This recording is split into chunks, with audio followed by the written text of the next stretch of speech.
How does magic work?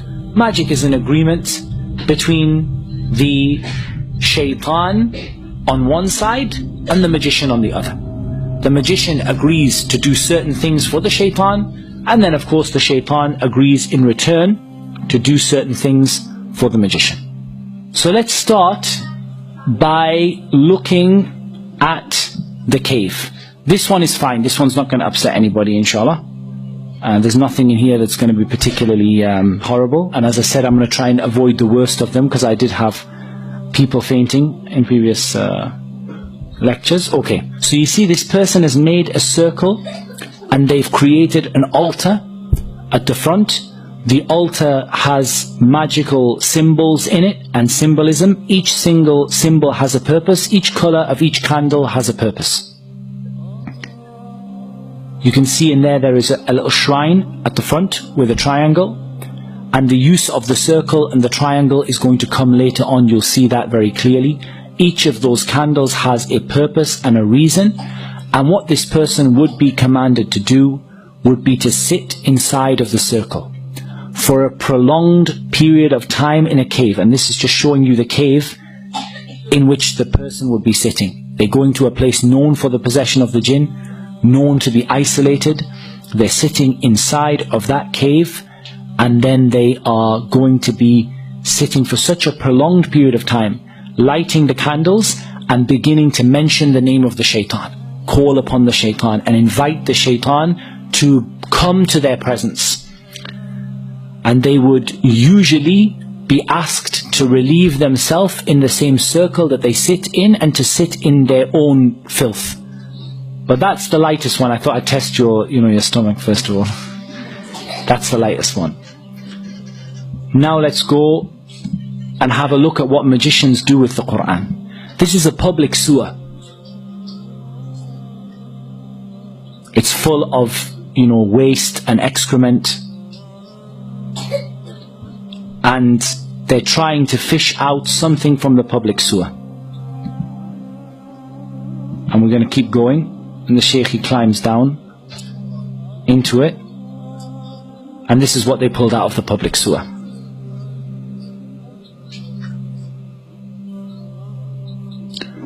As you can see, this is a copy of the Qur'an that has been used in a public sewer. It's covered in human filth.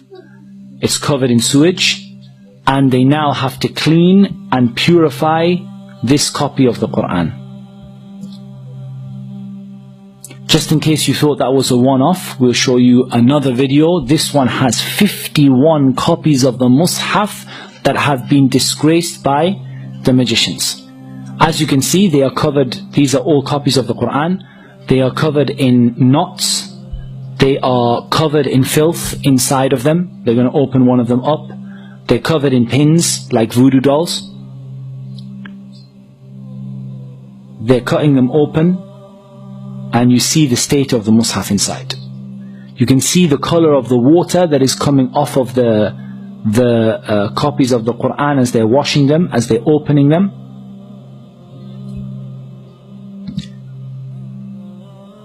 And they're washing them with rose water, and they're washing them with perfume in order to remove the excrement that was on them. And they were found in a toilet, in a public sewer.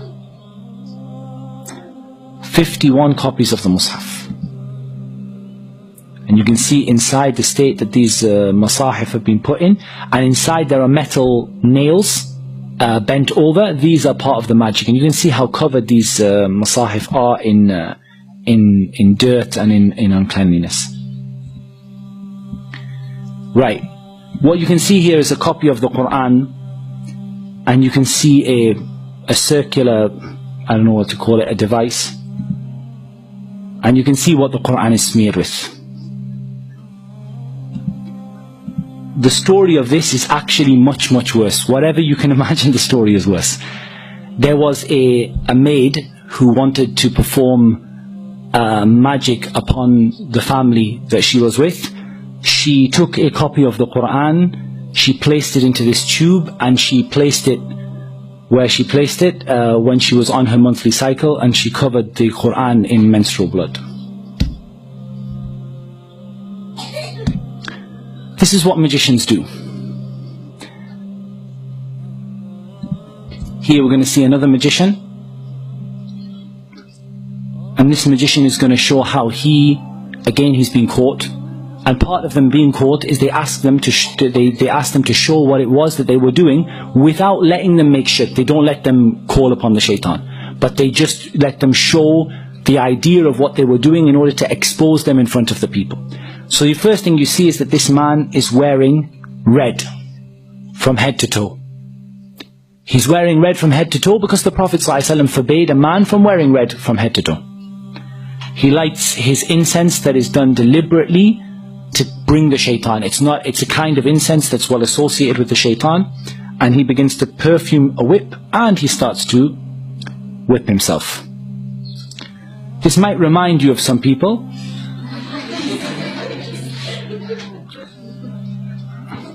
And I'll make no further comment on that. Now what you can see there is curtains on the wall that again he has disobeyed the Prophet ﷺ by placing curtains all over the wall.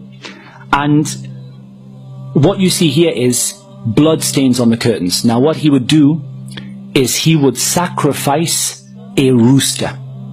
The rooster that's associated with the calling of the people to the Fajr prayer. They would sacrifice a rooster to other than Allah. To sacrifice a rooster to the shaitan and then allow it to flap around the room, spreading the blood all over the walls. And then you would see what this person would do. They have some more little tools that they use. They would then lie in a position of humility and a position of lowliness. And you're going to see. And they would stay in that position calling upon the shaitan. Calling upon the shaitan to appear before them, calling upon the shaitan to help them, calling upon the shaitan to aid them and to support them. And what they do is they make a contract between themselves and between the shaitan. And this contract is then placed in a number of places. And I'm going to show you some examples. This here is a bird that was confiscated from the house of a magician. And you can see stitched into its wing, or onto its tail. I've got all sorts of them, this one.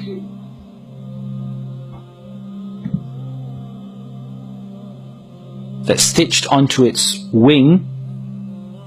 You have either a written piece of paper with the magic written on it, or you have various strings and threads that have been blown, the magic has been blown over them.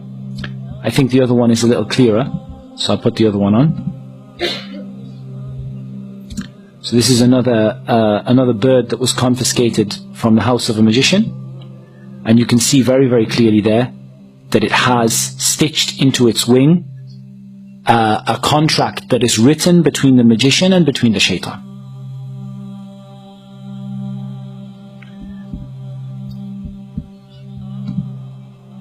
You also have an example of they're burying the magic in the graves.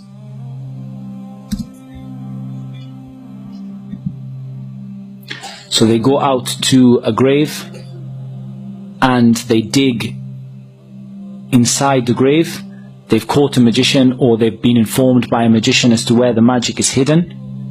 And you're going to see that they bring out from the grave, they've been told what side of the grave to look at, and they bring out usually a plastic bag, and the bag has various magical items in it. You can see there that you have the letters and the symbols that we're going to talk about tomorrow, and you're going to learn about what those symbols and letters mean.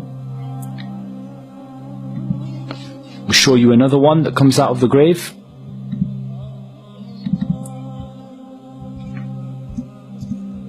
This is right in the base of the grave, in the middle of the night. They call them out because they've heard that there's some magic buried there, and they keep on digging and digging. And eventually they take out this pouch. They start to open the pouch, and we're going to see what's in it.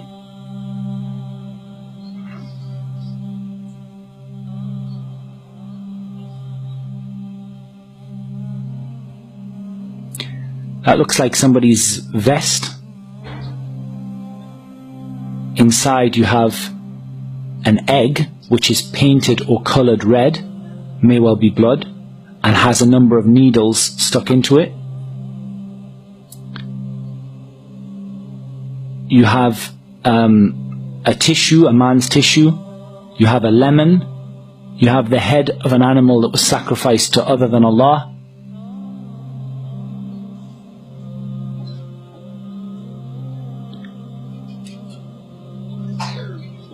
And it's not uncommon for them to put inside of the head of the animal some magic. And you have these writings, you have all sorts, it's covered in blood.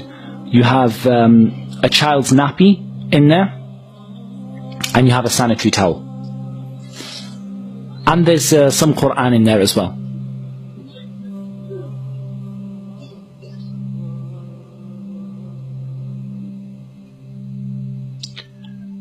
And we're going to count the number of pins.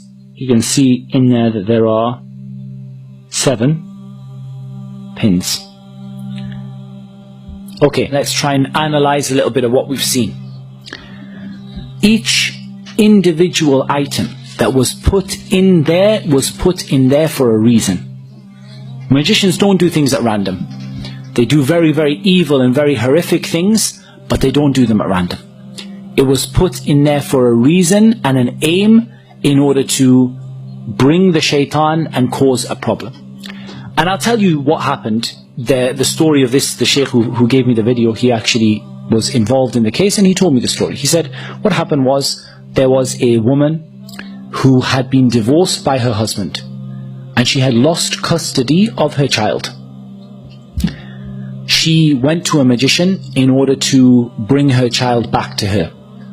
She brought her own blood, she brought the child's nappy, she brought some clothing from her husband and his tissue, and she brought an animal, and the animal was slaughtered to other than Allah. And I want to make something very, very, very clear. The magician in the beginning would do these horrible acts, and they would leave Islam, and they would, they would sell their soul to the shaitan. However, there's a problem. Once the magician has done that, what's next? The magician says, calls the shaitan, says, I'm willing to make sajda to you in order for you to do something for me.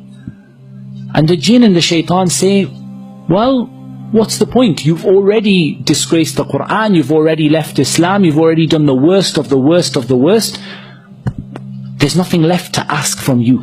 So then he says, what can I do for you next to make you carry out my orders once again? And so the shaitan says, now you have to bring other people. It's not enough for you to leave Islam. Now you have to bring other people. And so that magician goes out to convince other people to use their services and to bring them, those other people, outside of Islam. And this is something that you see amongst the magicians, is that they don't simply disbelieve. They disbelieve and they become a da'iyah, a caller to get people to leave Islam. And so that woman was asked to bring an animal, knowing that animal would be sacrificed to other than Allah. In the beginning, don't think that this magician sat there with horns, and sat there saying, I'm an evil magician. In the beginning, the magician enticed her, look, I can solve your problem, I'm a healer. But when it comes to the crunch, you're going to have to bring me an animal to be sacrificed. She knows and he knows that animal is going to be sacrificed to other than Allah. When he asks her to bring a sanitary towel, he asks her to bring a nappy, she knows what's going to be done with it. But he has to get her to make that step so that she would leave Islam. And when she leaves Islam, then the jinn will now do another act for him and would afflict her husband and cause him to lose the custody of his child, and for the child to go back to the mother, or afflict the husband to make him love the woman again. And of course it should be mentioned that they never bring anything good, and they never ever ever are successful in what they do. وَلَا يُفْلِحُ السَّاحِرُ حَيْثُ أَتَى. The magician will never be successful wherever they are.